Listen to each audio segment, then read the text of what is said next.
Isa ang Bluey sa mga pinakaminamahal na cartoons sa buong mundo ngayon. Pero hindi lahat ng karakter ay pareho ang pagtanggap mula sa mga tagahanga.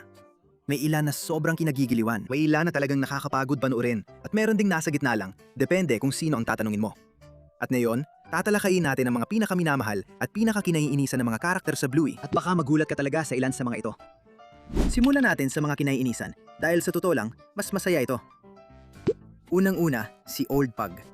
Lumalabas siya sa episode na Granny Mobile, kung saan gusto niyang bilhin ang mobility scooter ni Doreen. At mula nang dumating siya, nakakainis na siya. Bastos siya sa lahat ng tao sa paligid niya. Nabasag niya ang isang tasa at tumanggi siyang bayaran ito. Hindi ko babayaran ng alinman dito. Sinisi niya si Chili. Tinawag niya matabas si Bandit at pagkatapos ay nagsimulang sigawan si Muffin na 3 taong gulang lang at naglalaro lang. At pagkatapos, sa huli, pagkatapos ng lahat ng tumulong sa kanya para makakuha siya ng electric scooter, inilabas pa niya ang dila niya sa kanila. Paalam! Isa sa mga karakter na ginawa lang para maging nakakainis at nagagawa niya ito ng mahusay.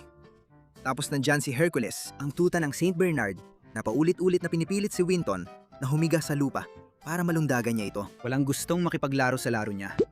Walang humingi niyan. Pero wala namang pakialam si Hercules dahil mas malaki siya kaysa sa lahat at alam niya yon. Sige, tatayin na lang ako dito at gagawin ko ito. Hindi maganda ang paggamit ng laki para apihin ang mas maliliit na bata. Sandali lang siyang lumitaw, pero nag-iwan siya ng matinding impresyon at hindi maganda. Ngayon, narito ang isa na mas naghahati ng opinyon ng mga tao kaysa inaasahan mo. Tina, ang imahinaryong kaibigan ni Bluey mula sa Season 3 episode na may parehong pamagat. Pwede mong makilala si Tina. Si Tina, siya ang kaibigan namin. Hindi nakikikita si Tina. Nagdudulot siya ng sobrang daming pinsala para sa isang karakter na technical na hindi naman talaga umiiral. At ang kalagayan ng kanyang kalinisan ay talagang nakakabahala. Pasensya na, pero ang baho mo. Oo, kailan ba siya huling naligo? Nalalaglag ang mga ngipin niya na parang normal lang para sa palabas. Hindi siya nakikinig sa payo. Nakikipag-away siya sa iba pang mga imahinaryong kaibigan at sobrang mapanira siya sa original na bersyon ng episode niya. Kaya kinailangan ng mga gumawa na baguhin ang kwento para lang gumana ito. Karamihan sa mga tao na nag-uusap tungkol kay Tina online ay nagkakasundo. Nakakainis siyang panoorin. Ginawa siya para maging magulo, pero hindi ibig sabihin nun na madali siyang panoorin. Sunod naman si Coco. Ang pink na poodle ay hindi naman masama at may mga tagahanga talaga siya na gusto siya.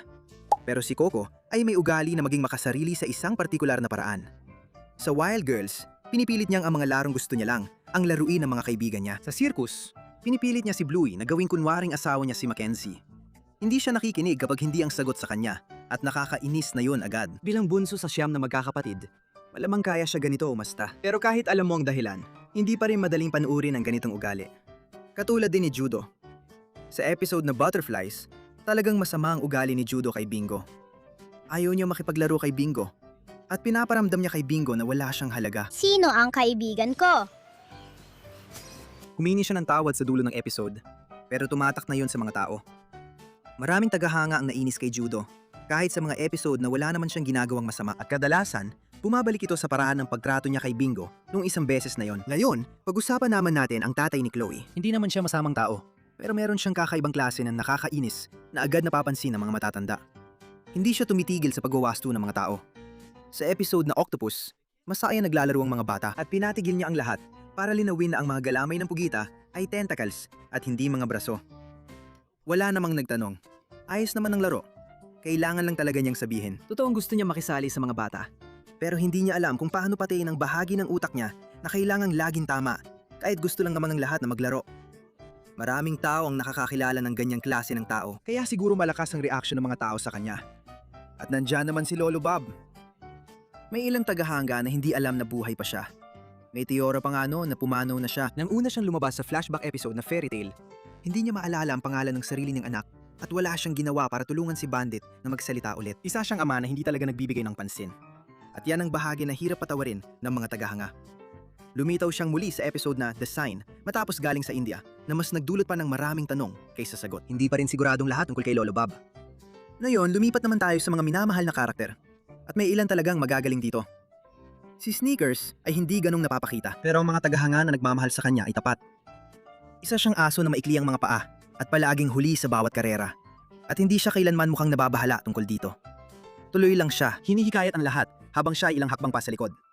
May kakaibang saya sa isang karakter na may limitasyon pero hindi ito ginagawa bilang problema ng iba.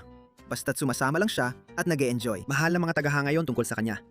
Si Muffin ay nasa parehong listahan, depende kung sinong tatanungin mo. May mga taong mahal siya. Totoong nakakatawa siya, hindi mo alam ang susunod niyang gagawin. At nagbibigay siya ng kakaibang sigla sa bawat episode na hindi magkakaroon ng palabas kung wala siya. Pero maraming manonood ang napapagod sa kanya. Masyadong makatotohanan ng mga pagwawala niya. At kung naranasan mo na mag-alaga ng batang kulang sa tulog, ang ilang mga episode ni Muffin ay parang hindi na nakakatawa at mas parang pagbabalik tanaw na lang. Hindi naman talaga siya dapat madaling pakisamahan. Isa siyang bata na hindi pa natututo kung paano kontrolin ang sarili.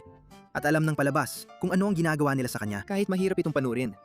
Si Calypso ay isa sa mga pinakaminamahal na karakter sa buong palabas. Siya ang pinakamatalino at pinakamaunawaing guro na maiisip mo. Naiintindihan niya ang pinagdadaanan ng kanyang mga estudyante kahit hindi nila ito ipaliwanag. Ginagabayan niya sila para malutas nila ang sarili nilang mga problema. At may kakaibang mahika sa paraan ng kanyang pagtuturo. Tahimik lang siyang naroroon, hindi kailanman nang inibabaw. Laging alam kung anong kailangan sa bawat sandali. Lahat ng tagahanga ay natatandaan si Calypso. Si Jean-Luc ay lumitaw lamang sa isang episode, pero ang mga tagahanga na nagmamahal sa kanya ay hayagang ipinapakita ito. Siya ang Labrador na nagsasalita ng French na nakilala ni Bluey nung nagkakamping sila.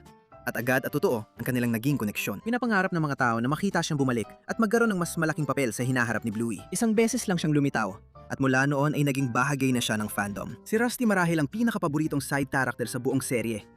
Ang tatay niya ay nasa militar, kaya sanay siya sa pagkawala at kawalang katiyakan bilang normal na bahagi ng kanyang buhay. At ginagawa niya ito nang hindi pinapasa ang problema sa iba. Patuloy lang siya, naglalaro ng patas, magalang sa lahat, at ginagawang mas masaya ang bawat laro kapag sumasali siya. Ang mga episode tulad ng Army at Cricket ay tumatama talaga sa mga matatanda kapag naintindihan mo ang pinagdadaanan ni Rusty sa kanilang bahay. Maraming magulang ang nagkomento na napaiyak sila habang pinapanood ang mga episode na yon. Hindi mo inaasahan na ganoon ang magiging reaction mo habang pinapanood ang isang maliit na pulang aso na naglalaro ng cricket. Mahal si Frisky ng lahat. Siya ang matalik na kaibigan ni Chili, siya ang ninang ni Bluey, at kalahati ng isa sa pinakamagagandang magkapareha sa palabas. Siya ay maalaga, magiliw, at nakakatawa sa paraang napaka-natural. Binigyan siya ng design ng isa sa pinakamagagandang emosyonal na kwento sa buong serye. Walang masamang masasabi tungkol kay Frisky.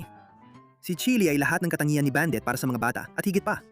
Siya ay matatag, matiisin at lubos magmahal at tahimik na siya ang pinakamaasahan sa bahay ng mga healer.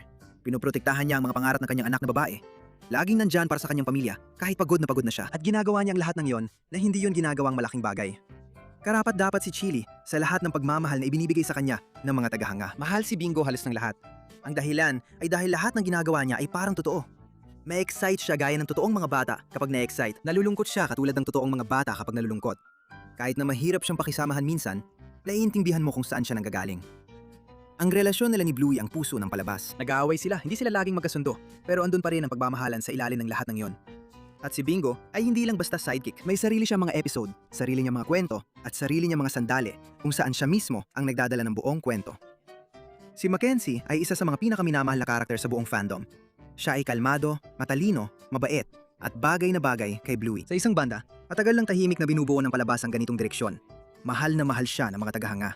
At base sa lahat ng alam natin tungkol sa hinaharap ni Bluey, malaki ang posibilidad na mas maging mahalaga pa si Mackenzie sa kwento sa mga susunod na panahon. At narito naman si Bandit at wala nang masyadong natitirang masasabi tungkol kay Bandit na hindi pa nasasabi ng paulit-ulit.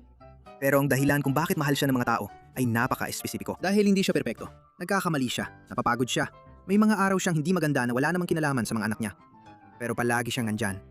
Ang ginagawa ng palabas na Bluey kay Bandit na hindi ginagawa ng karamihan sa mga palabas ay hinahayaan siyang maging isang buong tao. Mayroon siyang mga gusto, pagkadismaya at mga sandali ng tunay na pagiging makasarili.